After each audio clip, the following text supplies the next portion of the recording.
What's up, everybody? Julian Hall here, Ultrapreneur TV, at the Ultrapreneur everywhere on the web. So today I wanted to talk about crowdfunding, and the reason for that is because there is somebody right now who is thinking about crowdfunding, doing a crowdfunding campaign, who is about to make a ton of mistakes.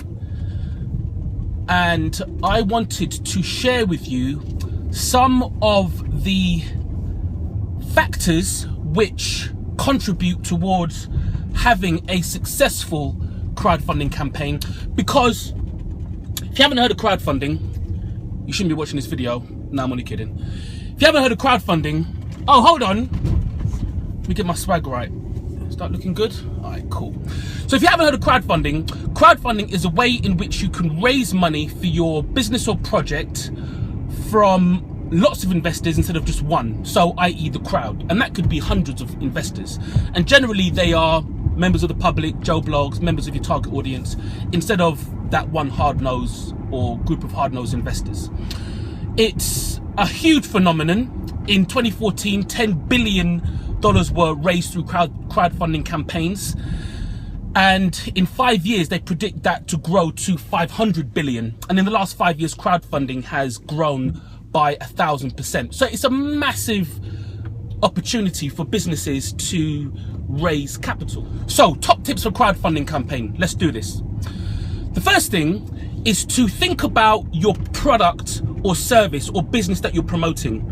Now, if you look at the crowdfunding campaigns, you'll notice that the stuff that people are trying to get backed are generally quite innovative. And the reason for that is because with crowdfunding campaigns, you are often raising the money to develop the product. And that could take weeks, maybe actually it could take months, sometimes a year before your customers get the product. So if it's something that's already out there that they can just go and buy on Amazon or eBay, they're not going to back you.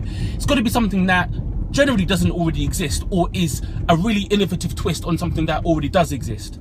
Second thing is, if you have a more creative type offer, so it's a comic, a book, a movie, an album, then you need to have a mega niche, die-hard audience who are really engaged in that particular genre. So the next thing that separates the men from the boys in terms of a successful crowdfunding campaign is having a killer pre-marketing strategy. Which movie is promoted a month before its release date, and for obvious reasons. They want to make sure that by the time it's released in theaters, that they can get as many bums on seats within a short space of time. It's funny, the similarities between crowdfunding campaigns and movies, because a movie is generally out for 4 to 5 weeks, and the optimal length for a crowdfunding campaign is 30 to 40 days. The great thing about crowdfunding platforms is they're data driven. So over the last few years, they have been able to pull lots of statistics which point towards what makes crowdfunding campaigns successful, because there's been so many of them, right? So the length of your crowdfunding campaign, 30 to 40 days, is optimal. So whilst you're running your crowdfunding campaign, the other really important thing is not to do it on your own, is to have a team. And one of the stats show that you will raise 80% more funds if it is a team effort, if you've got a team behind you driving the campaign. And anybody who's run a successful crowdfunding campaign, even an unsuccessful one, will tell you that it took up a lot more time than they anticipated. So prepare for your campaign. And in the pre-marketing bit, you're trying to warm up the audience for what is called the 20, 30, 50% rule. When your crowdfunding campaign launches, it needs to get to 20% of its target in order for it to be successful. Now that 20% is going to come from the crowd that you have marketed to pre-launch. The 30% will come from the friends and the network of those 20%, generally speaking, right? You're still going to be marketing the thing to death, but the knock-on effect of that 20% will generally get it up to the 50%. And if you can get it up to 50% within a week or so, then you have a much higher statistical chance of reaching your target. The other thing which will increase your chances considerably, I think it's maybe by 50%, is having a really good video. There's an art to doing a crowdfunding video, and the art is that you are generally telling a story about you and then telling a story about the product. Because you have to remember, you are not pitching to hard-nosed investors. You're pitching to people who are sometimes just like you, oftentimes just like you.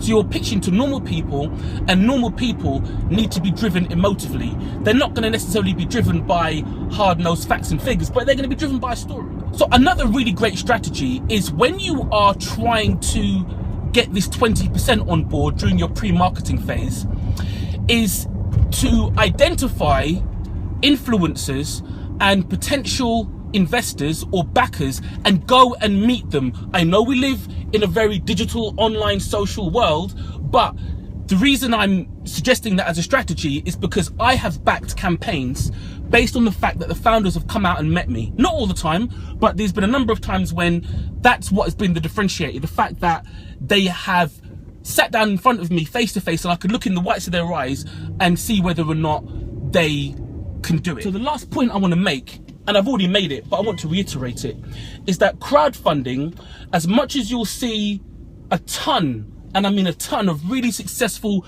crowdfunding campaigns out there, it's not easy, and you do need to prepare for it, just like you would prepare for anything. So the pre-marketing is essential.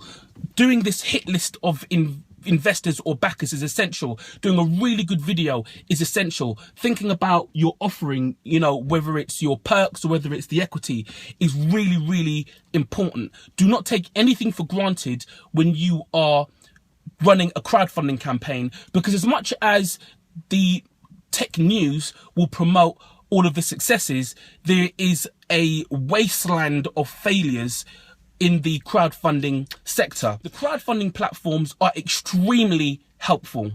There is a ton of information out there just on their websites about how to run a really good crowdfunding campaign. And just the very last thing, and this is what I call the #1 requirement for having a business or marketing something, really do have a good offering. Because no matter what you do, you can employ all of the tactics and strategies and tips that I've talked about in this video or that you'll find out there. But if your product or service or project doesn't resonate with a core audience, then it's just not going to fly. And you need to do some not just pre-marketing, but pre-research in some way, whether it's a survey monkey, whether you go out there with a clipboard old school style. You've got to find some way to qualify that more than just you and your friends like the thing that you're trying to do. And social media is a great way of doing that, because you can do all of that stuff, spend all of that time, only to find out that really there wasn't a big enough audience, which would be a great shame. So that's it, guys. Crowdfunding, it's not the next big thing, it is the big thing. And if you can leverage it effectively, then you can fund your business within 40 days. Sounds great, right?